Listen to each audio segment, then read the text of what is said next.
All right. All right, so we'll go ahead and get things started. My name is David Fecky, and this is the JaxNode user group. And I'm going to move my microphone over here so I can talk and everybody can hear me okay. So this is our first meeting of the year, and this meeting is going to be interesting because we're actually going to be revisiting some stuff that was covered at a previous meeting. And we're also going to be talking about some new stuff, a lot of new stuff, actually. So thanks for everybody coming in and joining. We're going to go ahead and get started. All right. So we're primarily going to be covering, somebody's trying to join here. Oops.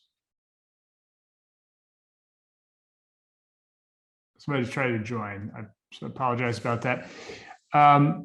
So a couple of years ago, we did a presentation on Next.js. And one of the things I started seeing last year was I started seeing a lot of people start using a newer framework called Blitz.js. And Blitz.js is essentially, it's just it's a fork of Next.js, but with a lot of stuff added in for backend functionality. And so I figured it'd be a good idea to kind of go in and revisit Next.js, talk about what Next.js is and what it can do, and talk about some of the stuff that's been added to Next.js since we did the last meeting on Next.js, and also talk a little bit about Blitz and what you can do with Blitz. So with that, let's go ahead and just get started with an overview of Next. So I think everybody's probably familiar with React. React is a front-end framework that was started by Facebook.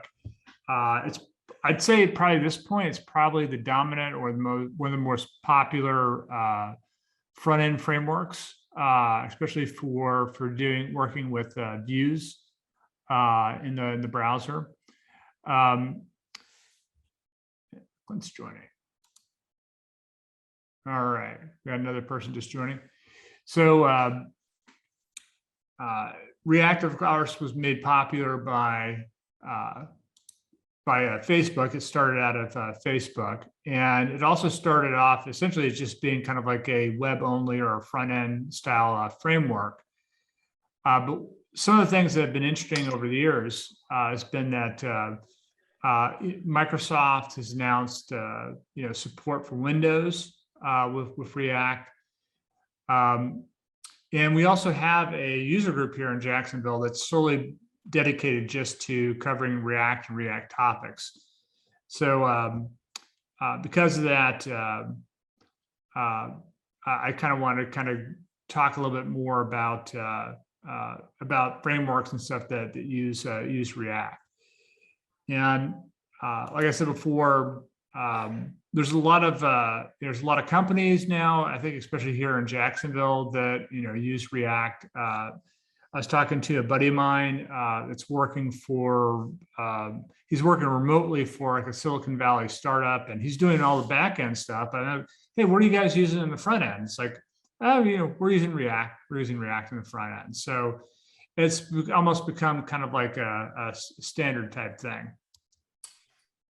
So there used to be this term I remember hearing called isomorphic apps. And isomorphic apps, when you hear that term, what they're essentially talking about is they're talking about an application that you can write that runs on the server, but also on the front end of a web browser. And so there were ways that you could essentially take React and use it with Express.js and set it up so that on your server, you could actually render React on the server. But it was kind of tricky to kind of configure. But that was like one of the first use cases of people being able to take essentially React and have it be part of a server-based framework. So there's essentially 4 different types of React that you'll see out in the wild. One is, I think probably what most we're it's commonly referred to as a SPA or a single page application. So when you use the create React app application, where it's basically it scaffolds out a new or a fresh React project, that it basically has all the building blocks and stuff you need for creating one of these types of apps. And it's thought of as being kind of like a client-side type of application. And then not too long after React was introduced, Facebook also introduced React Native. And React Native essentially started off as being as a way you could use React for creating mobile applications or native mobile applications. It started off initially on iOS, and then they expanded it so that it actually ran on Android. And so you could set up, little unique differences between the Android and the iOS, but you could reuse a lot of it. You could just reuse components just like you would in a traditional web application. And so that became kind of a popular project because of that. And they've since, there's just recently, there's been a lot of work done to React Native to make it a little bit more performant. There's some new functionality. There's some new kind of like backend pieces to that that are written in C++. That's supposed to really kind of expand the performance and the capability of React. I haven't had a chance to really look at that stuff recently, but I do know that the React team at Facebook and the open source community has done a lot to make improvements to React Native.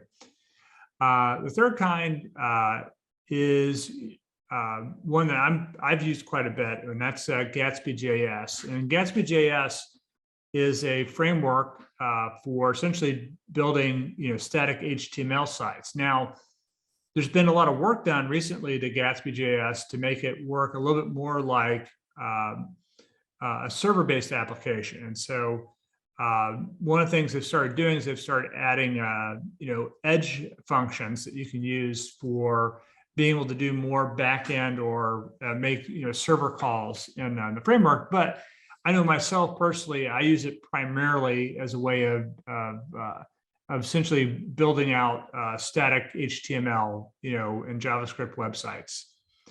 And then the fourth type is kind of what we're going to be covering here tonight, and that's a Next.js, which is really it's a server side and a client side framework all in one. So those are the four types. We're going to be talking mainly about the fourth one, Next.js. So Next.js was actually created by, I hope I'm not butchering his name, Guillermo Roche, and he's the creator of Socket.io. If you're not familiar with Socket.io, it's the framework that you can use for doing real-time communication in your applications. And it uses a kind of a combination of different technologies as a fallback, but the idea was that eventually people would want to be able to start using WebSockets to do this real-time communication.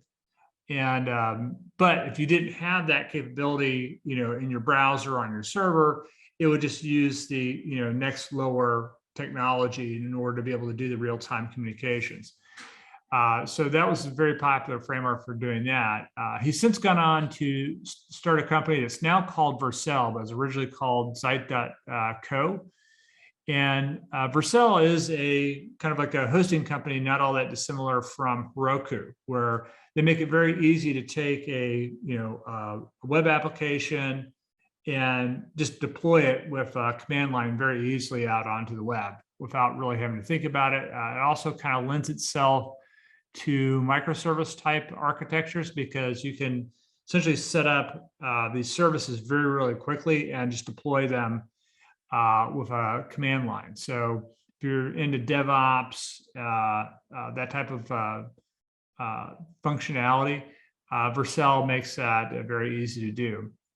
The other thing that's nice about Next.js, since it has a server-side component, they really, one of the things they've done is they've really brought pages back into web applications. So even though you can use a lot of SPA type features in Next.js, it still lets you create, a normal like page style endpoint. And that's really handy, especially when it comes to SEO. So if you're not familiar with SEO, one of the things that has been problematic with some spot applications is that when the spiders for the different search engines are going out and trying to index a website, they're looking for specific endpoints. And if you're using a single page application, there's some things they miss or don't necessarily render correctly when those spiders are going through and trying to find all the different endpoints inside of a website or all the different links that are available inside of a website. The other thing that's nice about Next.js is they have a kind of a standard router for going back and forth between the different pages that's just called link. And they also have a feature in there called get server-side props. It's a function that you can declare so that you can actually essentially prefetch data prior to displaying any data on the page. And so that kind of negates having to, do kind of like a skeleton type of UI and stuff while you're waiting to populate the data inside of your pages. And you can also create static websites, just like you would with Gatsby. I think that's solely what you're trying to do. Gatsby does that pretty well, but there may be some reasons why you might want to be interested in using Next.js to do this, and I'll get into that here in a little bit. Oops. All right. So for the people that are just joining, I know that I already got started and stuff like that. I'm recording this, and so I'll be putting this up on YouTube so that if there's anything you missed, you want to go back and catch. I'll put the link up onto the Meetup site so that we can go back and visit or review this if you need to. All right, so SPA, single page applications. If you've worked with Aurelia or Ember, Angular, Vue.js, React, these are all frameworks that are pretty good for doing single page applications. And these are great for web applications, but not necessarily for most web applications. And like I was saying before, one of the things that's nice about Next is it has this concept of pages. So you have a standard endpoint that you can go to in the web application, which lends itself to be a little bit better with SEO. But for some people, it's like that may not be something they're interested in, and they're just interested in creating a dynamic, web app and stuff like that. And I think for those types of applications, these SPA frameworks are fine.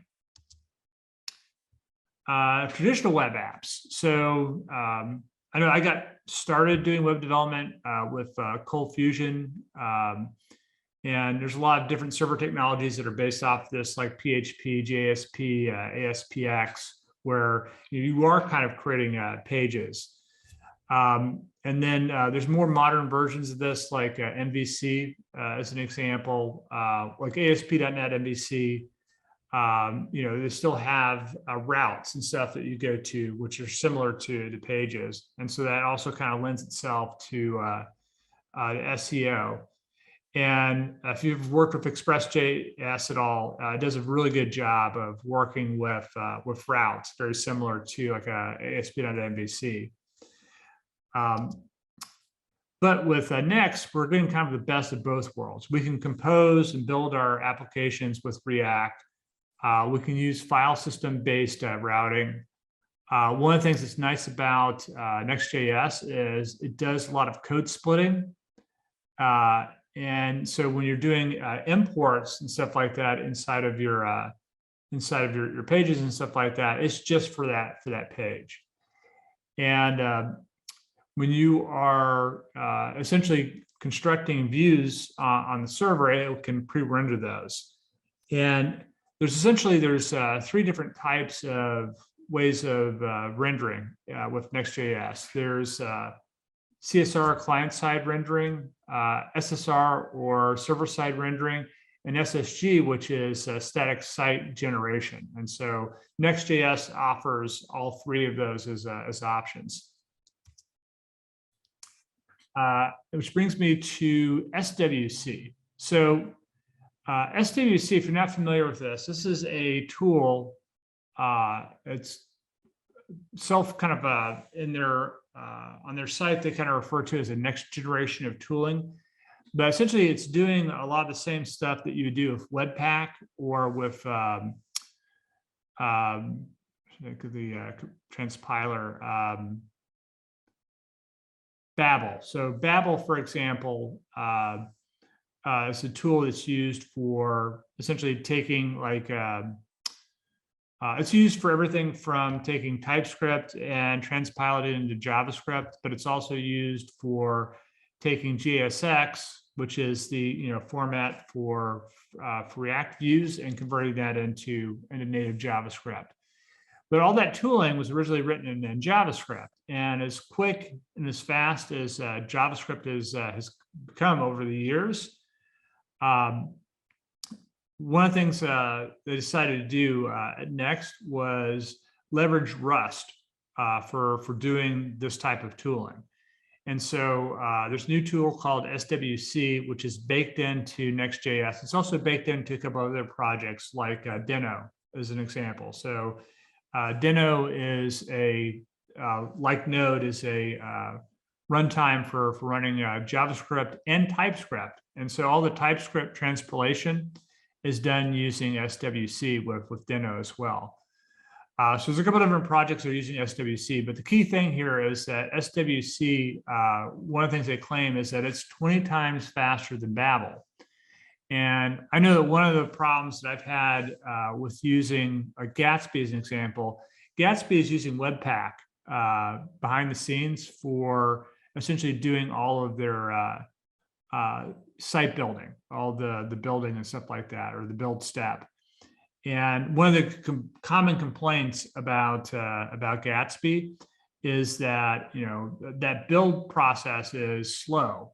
And so one of the things that might interest in people, if you're trying to do static site generation, and you're getting frustrated with Gatsby, and maybe you don't need all the features, all the plugin features and stuff that are available in Gatsby, you might want to look at Next.js, because this tooling actually is quite fast. And I wouldn't be surprised in an upcoming release of Gatsby if they don't try to incorporate a tool like this. And so I think that's one of the more things that's a little bit more fascinating about Next.js is the fact that they are using this tooling.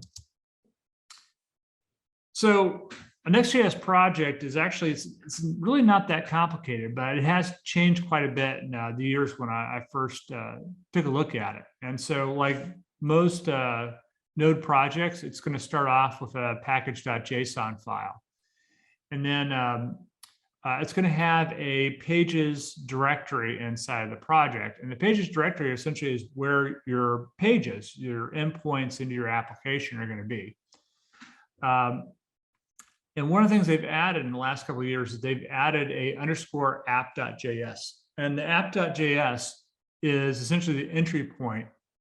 So if you need something that runs on every single request, like for instance, like if you're trying to bring in, let's say, a global style sheet that you're using, or you want to, let's say you want to bring in like a layout and kind of control how you lay out your application, the underscore app.js is the file where you would do that. They also have a API directory that sits underneath the pages. And so if you need to do any specific APIs in your application, maybe you have some front end stuff where you need to be able to call back into the application, then they also provide that. And you can also make that available to as an API to other applications that may want to consume data from your application. And they also have a static folder, and that's basically where you put your static content. So if you have images or things like that, which are not being rendered on each request, you can put that stuff in the static folder. So getting started, if you want to essentially gen a new Next app, you don't actually have to have anything pre-installed other than Node on your computer. you can use the npx command to create a new Next app, and then you just basically put the name of your project in here. You can also use the yarn create Next app command. It's another way of generating out a project. Or if you just want to create it from scratch, you can just create a new directory, do an npm init into it, and then install Next, React, and React DOM into your project. And then you'd have to have the following script commands for dev, build, start, and for the linter in there. And so I have that here in these slides. So an index page, or for instance, just a page for that matter, is actually pretty simple. You don't have to, I think nowadays they want you to assign a name to your export functions, but in this case, this is a kind of a simplest type of page you can do inside of Next. So one of the things that's nice about this is you don't have to worry about importing React or React DOM in order to use this. It'll automatically do that import for you when you're creating your pages. So very simple, very easy to create pages in Next.js. You can also pre-render data. So you could use a component did mount as an example, but if you want to do the server-side stuff, there's a function you can also export called get server-side props. And what will happen is when you go to make your request on a specific page, it will look for the function with this name. And so if you need to go out and pre-render or get some data before rendering it out, this function will allow you to do that. And you can also pre-render static content. And so this gets kind of into the Gatsby area. Like for instance, if you just want to render out static content, you can do that using the get static paths and the get static props methods. And so the way to think about this is, let's say you had a blog and you want to essentially scaffold out or generate a page for each blog entry and stuff like that. You could set that up, all these different paths here inside of this get static paths function. And then if there's any data that you need for generating out the static page, you could use get static props for generating data for the page. Routing, like I said, is pretty simple. So in this example right here, we have a home component that's returning, a div in here. And if you look inside of here, you can see that this is using a link, and we're just importing in from Next link. And then you basically just put the route underneath your href, and that will create a link that you can use inside of here. And then you just export it out. You also have the ability to do props. So for instance, if you need to pass in a parameter as an example into the link. So for instance, like this, like in a blog example, it's like you may need to have the ID for the blog post, and then you just pass that in as a prop right here. Routes are pretty simple. Like I said before, you can just you can use the Next router as an example here. And in this case, what it's doing is with the router, I'm just saying router.push to take you to that specific endpoint. So they make it really easy to do routes as well. So I think the really big functionality here that we gain from Next is being able to do the server-side rendering. And if you're using a framework like Express as an example, you can use templating engines like Pug or HBS, but with Next.js, you essentially just render out your React components. So I think it makes it quite a bit easy to do that. Styling, there's a number of different ways of styling with Next.js. They have inline styles that you can use. You can also use style JSX. There's libraries for working with less and Sass. And they also have plugins and stuff for doing Shocker UI and Tailwind if you want to use one of those frameworks as well. So this is kind of an example of style JSX. So you can see here where you just basically bring it in as like a tag inside of there, and you just put your CSS directly inside of that style, and then you can call that style. You also have the capability of doing global styles in there as well. So with that, I'm going to do a quick demo. Let me bring over my handy dandy terminal. And I'm going to scaffold out a new project here. So let's do npx, and we'll call this my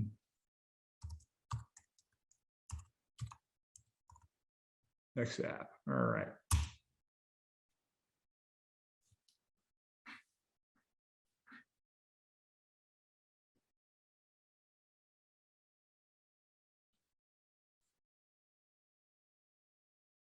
So we'll let that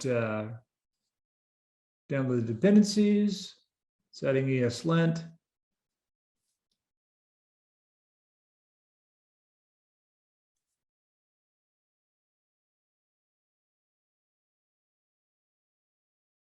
All right.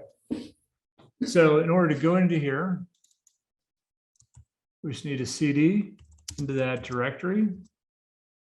All right, and we can see here it's already created a Git repository, and I'm just going to go ahead and open up code so we can see what this looks like.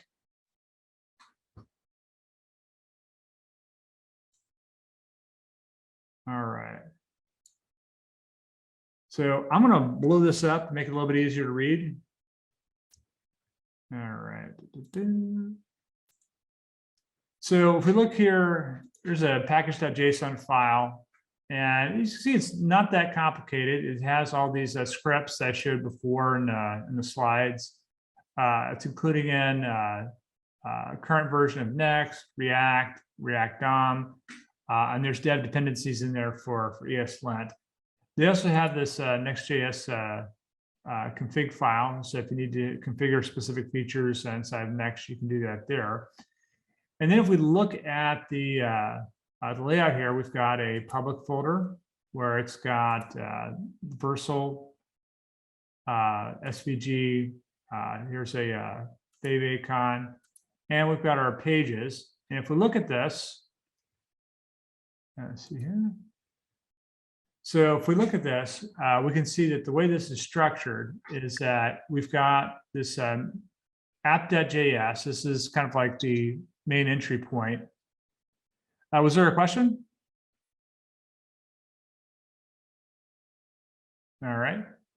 So we can take a look at that, and this is our app.js. You can see here that it's actually bringing in this globals.css for styling it, and then there's a kind of like a standard entry point here that it's using for the application. And then for the individual page here, we can see here that that they're importing in a couple things here. They're importing in a module-specific CSS. And if you're familiar with Gatsby, this is a very similar way that you can define and use styles just for a specific module inside of your application. But the two main things here they're importing in here is they have an image component, and they also have this head component. And so the head component is very handy if you need to pass stuff that normally would be in the head of your web application. You just basically put that stuff inside of this head tag, and then it'll render it out inside of the actual head. And the rest of this is basically the standard HTML and stuff that you expect to use inside your application. So let's actually try to run that and see what that looks like. So I'm going to go ahead and hit dev. And it looks like that's running. All right. So I'm going to come here. And I'm going to open up a new browser window.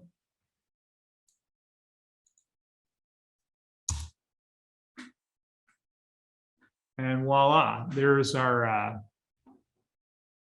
page. So I'm going to come back into here. And let me see if I can't make this a little bit thinner here. I'd like to see what that looks like here if I were to come in here and make a change. So I'm just going to come over here and I'm going to say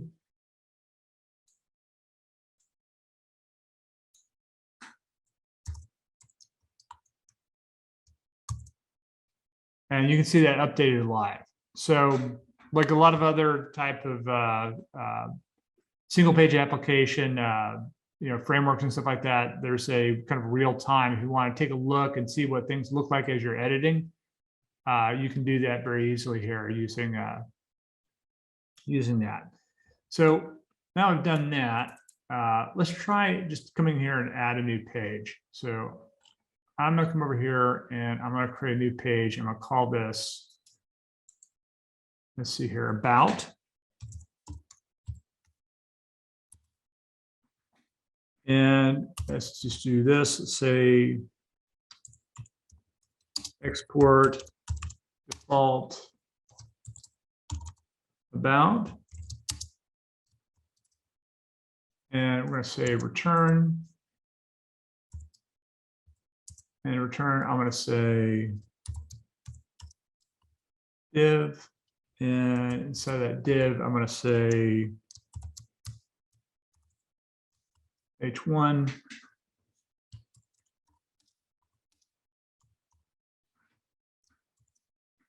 All right. So now if I come back to our web page, I should be able to come over here and type in about. And I got an error. Let's see what I did wrong. I think the IDE changed your component name. It did, yeah. So I am using, right now, I'm actually using Copilot, GitHub Copilot. And one of the things that it does is it uses, AI to try to do like autocomplete and some other nice things like that for me. In this case, I just want to find out what about looks like. And let's see here. Format that.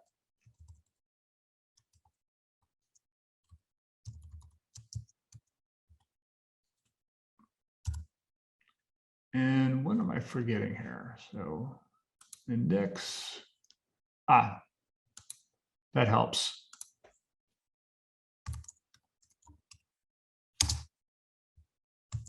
All right, so that should take care of that. Now, if I come back to this page here, I'll be able to reload and voila. And so that's all we have to do to be able to create a new endpoint or inside of our Next application. So if I want to come back and I want to, let's say, link back to, let's say the home page, one of the things I can do is I can say import link from next link. And now inside of here, I can just say link href is equal to our index.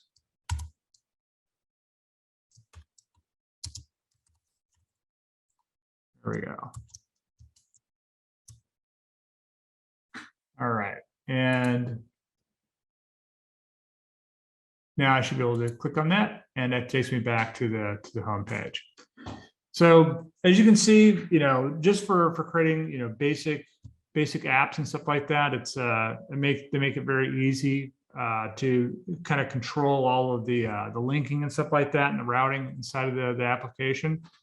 But I want to show another quick example of let's say there's maybe a third-party service where I want to pull some data in and then display that inside of the application. So I'm going to come back out here and I'm going to quit this.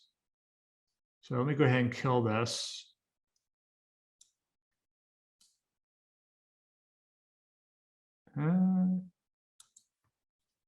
Where's my terminal? I think it's on the right side here. Yeah, it's kind of narrow here. So I'm just going to see if I can kill that. All right. So now that's killed. I'm gonna come into my terminal here. And let's cd out of here.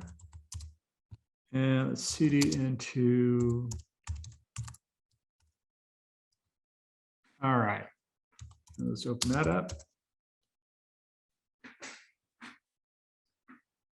All right. So here's essentially, an app that's very similar to what we're just looking at. The main difference here is that I have this page I created for getting the weather here at the local airport. And what I'm doing here is I'm using that get server-side props to actually go out and retrieve some data here. So what I'm going to do is I'm going to take this like so. Actually, maybe let's go ahead and run this.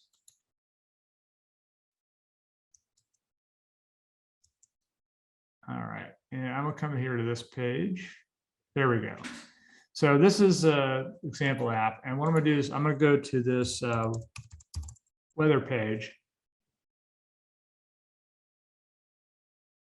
And what I'm gonna do is I'm going to come over here. I'm gonna add all these different properties or weather observations here. Done that. And then what I'm going to do is I'm going to modify this so that the property here that's it's returning here is WX for the weather. And then I want to return the first item in the array here that's being returned from this Axios query.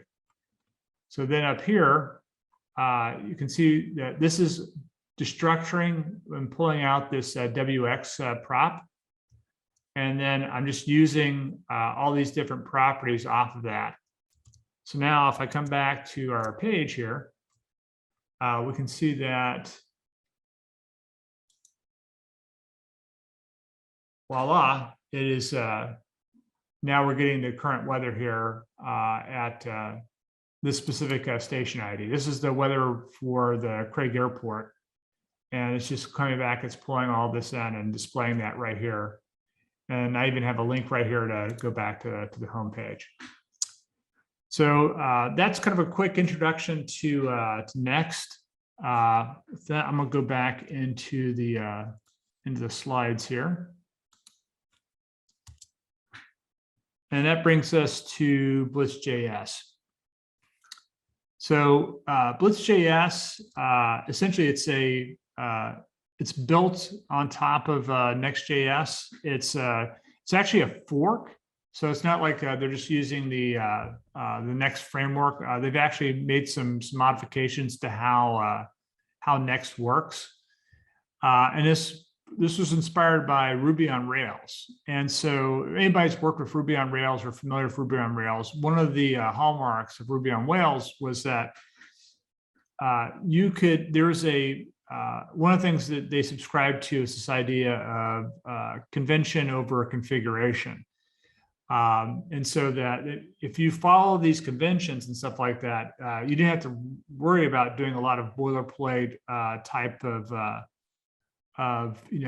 code. You could essentially just use the stuff that's made available inside of the framework. And one of the features that was very popular with Ruby on Rails, probably still is popular for Ruby on Rails, is this idea that you could scaffold out new features very easily without having to write any or very little code. So it made it very easy to kind of prototype different things.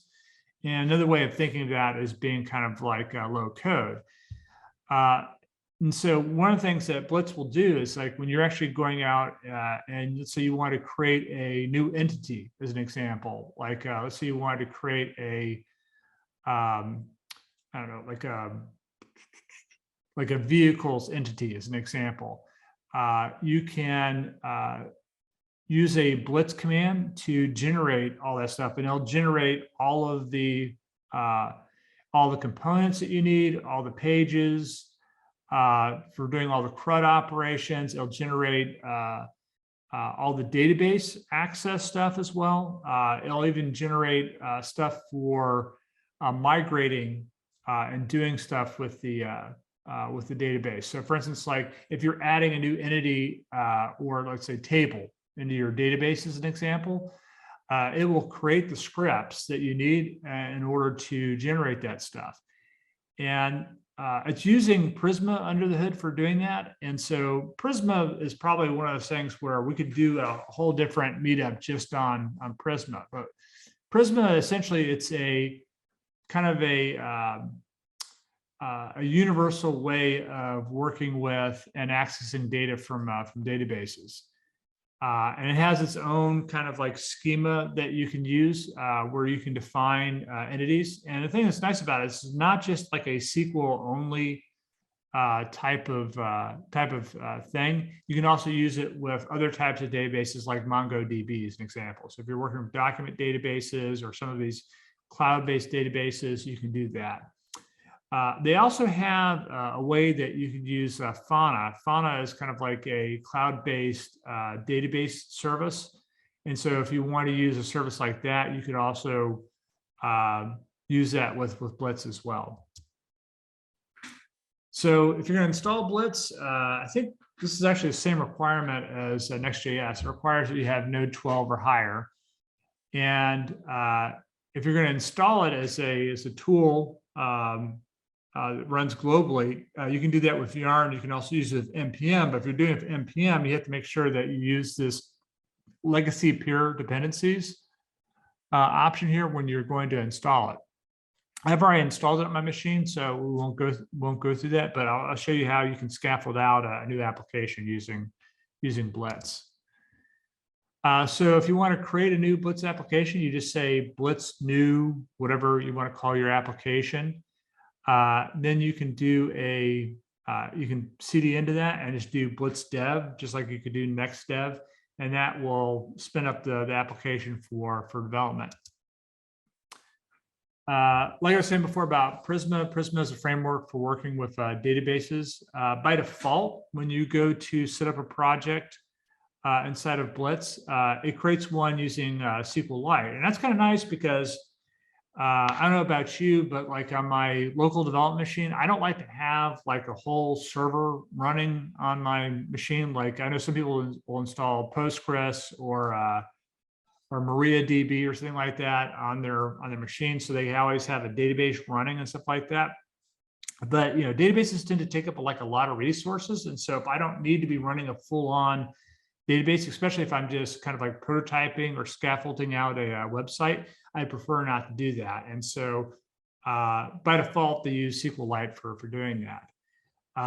It'll also work with a lot of other databases like Postgres and Mongo. And one of the things that's really cool about this tool is that at any point in time, let's say it's like, you know what, I don't want to use SQLite anymore. I want to go ahead and move everything over into let's say Postgres. You can do that. You just make a change to your configuration, and it will use Postgres as your database. And so you can kind of start off like a prototyping something, and then when you want to actually get to the point where you want to deploy it to like an actual server and stuff like that, you can do that. Another thing, like I said before, it has this capability of being able to create migrations. So the database changes will get deployed at app deployment time. So every time you have a new version of your application you're getting ready to deploy, it'll include any database modifications with that and deploy that at the same time that you're deploying the application. So this is a Prisma schema example here. I'm not going to get too in depth into this, but if you're familiar at all with SQL syntax, this is really not all that different from the way that you would define a table inside of SQL. And the other thing that's nice about this is that you can define has a and has, relationships. So in this example here, they have a project model in here, and then it has a task, which is basically using an array of tasks. And here's the model for that array of tasks. And they even have like a auto increment for the ID. So whatever database you're using that uses auto increment, or whatever auto increment feature that's available in that database, it'll just automatically define that when it's going to create the tables for that. So very handy, and they have their own syntax essentially for doing all that. Another feature they have is this concept of queries mutations. And so the query syntax that you'd use inside of Blitz is not that dissimilar for link syntax in .NET. If you've ever worked with link syntax in .NET, it's not all that dissimilar from that. So if you look at the second example here, where it says await db.project.find1, this is, if you've ever worked with MongoDB, this is very similar, where essentially you kind of can pass like a JSON object and get the results back you want as JSON. Mutations are essentially for doing data manipulation. So if you needed to, let's say, update something or delete something, or just add something, you use a mutation for doing that. With that, I'm going to go ahead and show a quick demo. So let's come back here. And I think I have a Blitz application already opened up here. So let's do, actually, let's create a new Blitz application. So I'm going to say Blitz new, and we'll call this my JaxNode Blitz app.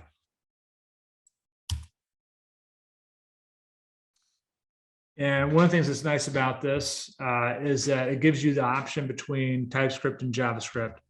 I would just want to say real quickly that Next, you can use TypeScript and Next, but that's a configuration change that you have to make. But here, right off the bat, it's like if you want to start your project off with using a TypeScript, you can do that. So I'm just going to go ahead and say TypeScript. You can do the full implementation or the minimal implementation. I'm going to do the full implementation here because this includes a database and authentication built into the application. And here it's asking me if I want to install my dependencies. I want to say yes. And then it gives me the option of 3 different React form types. There's React Final Form, React Hook Form, and Formic. I'm just going to pick Final Form because that's what they recommend. So I'm just using the defaults here for everything.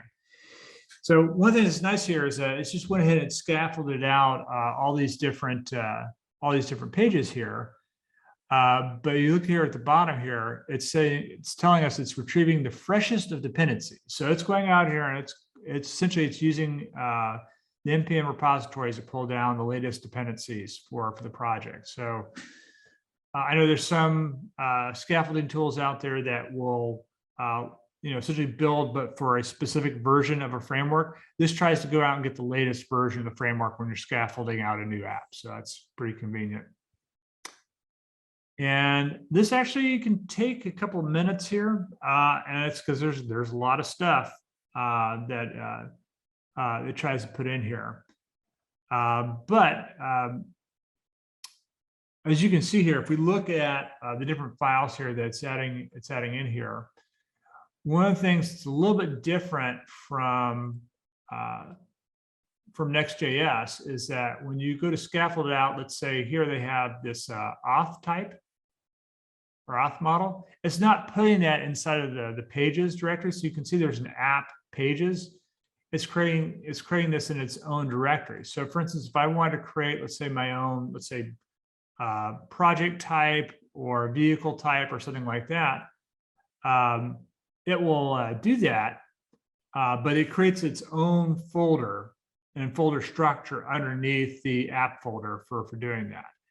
Another thing that's also kind of unique about Blitz, it's different from Next.js, is that the API folder doesn't sit underneath the pages directory. It's actually sits at the root level, just like the pages directory. So I'm just going to cd into this so we can see what this looks like. And let's open this up in VS Code.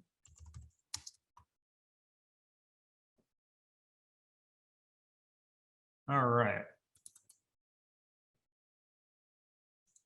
So you can see we've got the Prisma stuff in here. We've got a SQLite database that's already created for us. Here's the app folder. Here's our pages directory, and then the API directory sits right underneath that. All the auth stuff is sitting inside of here. So now I've got the scaffolded out. I'm just going to go ahead and I'm going to spin this up so we can see what that looks like. So I'm going to go ahead and hit dev. Okay. And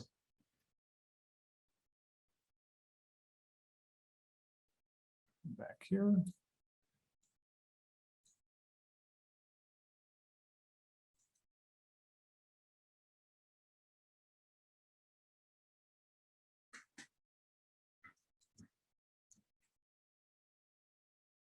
Okay, it says it compiled successfully.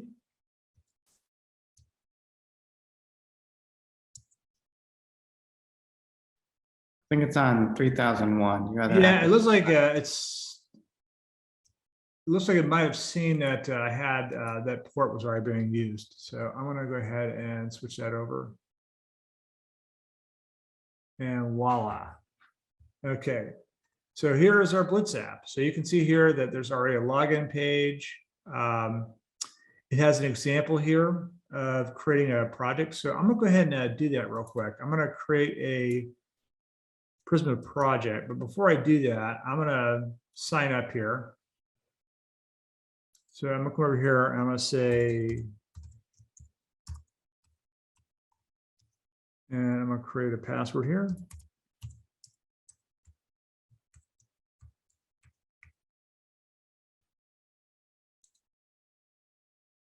All right.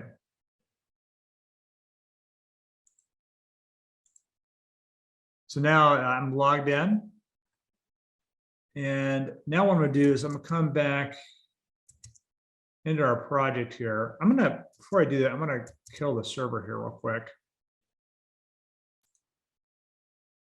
And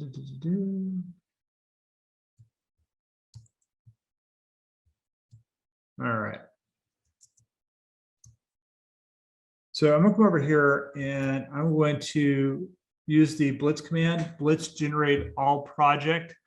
And I'm going to specify a name column that's of type string. So we'll hit that. And you can see what it's gone ahead and done is it's created an app project ID TSX. So this is how you pass in your parameters, or you want to have a parameter that you can use for a specific route. Essentially, you name it the name of the ID here. And you can see here that it's created an edit form for this. It's created an index for this. It's also created a project form. It's got these queries in here for getting the project or for getting all of the projects. And then there's a mutations here for create project, deleting the project, and updating the project. And this is what the Prisma model looks like. So right now it's asking me if I want to create a migration. I'm going to say, yes, I do want to create a migration. All right. And it wants me to enter a name for this migration. I'm going to call this project migration. And so now it's created a migration for me. All right. So now I've done that, I'm going to come back in here and I'm going to run this again.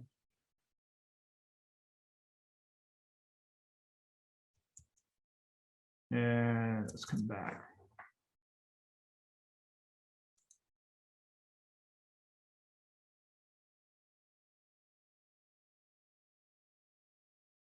That's thinking. Okay, there we go. So now we've done that. I'm gonna come over here and I'm gonna go to projects. And I'm gonna go create project. And we'll call this the JaxNode project. All right. And they basically are just displaying it here with this little JSON here. I can come back here. I can edit that if I want. I can go back to my projects and create a new project. And I'm going to call this vehicle project. And paint project. And so you get the ID. So without having to write any code at all, all this stuff was essentially auto-generated here. So I can come over here. I can see I've got this projects folder. It's got all of the specific stuff in here.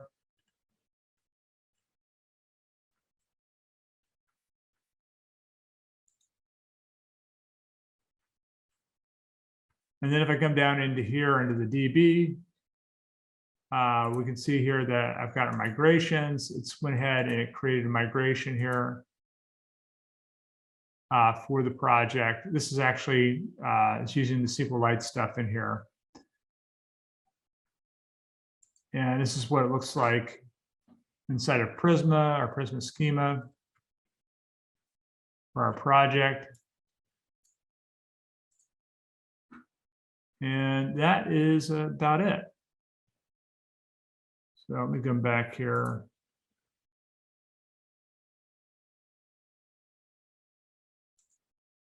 All right.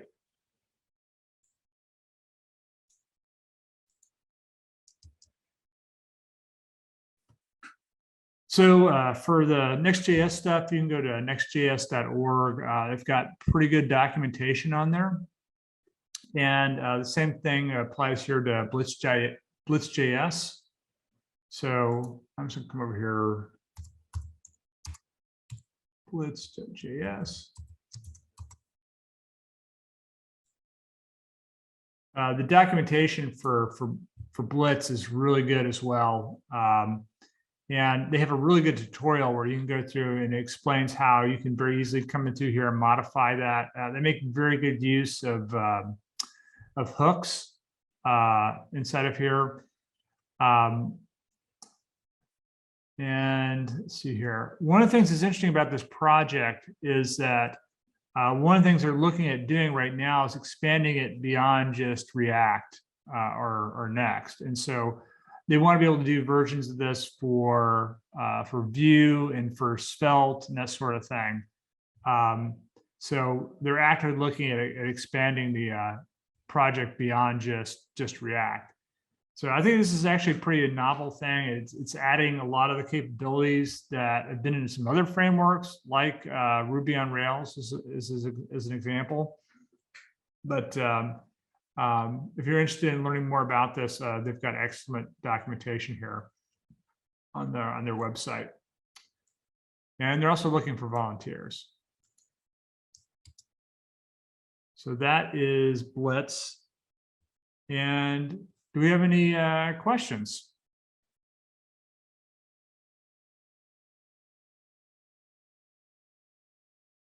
All right, no questions. So like I said, I'm going to put the slides and all this stuff up on the meetup site. I'm also going to post a video tonight so that all this stuff is up on the up there as well on YouTube. And also, I just want to add that we're looking for potential speakers this month.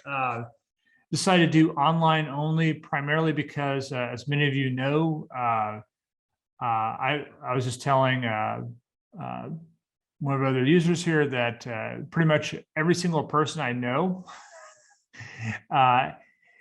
currently has COVID or has just gotten over having COVID. And so I figured that this might be a good month to avoid an in-person meeting. But I do intend to have the meeting in person next month. And we're always looking for speakers. And so if anybody's interested in speaking or knows somebody that might be interested in speaking, It doesn't have to be on a Node.js topic. It could be on, a similar type. It could just be on, web application framework. It could be on Golang as an example. Go is very popular with a lot of people in the Node community as well. I know personally, one of the things I'm looking at doing this year is learning a little bit more about Rust. So I do plan on having an upcoming meeting on Rust to kind of talk about, what it is, what you can do with it, why you might want to consider it. It looks like we have somebody in the chat. Oh, thank you. Thanks everybody for coming out. And I hope to see you guys in person. I'm hoping all this pandemic stuff goes away with the Omicron variant. But with that, have a nice evening. I'll talk to you guys later.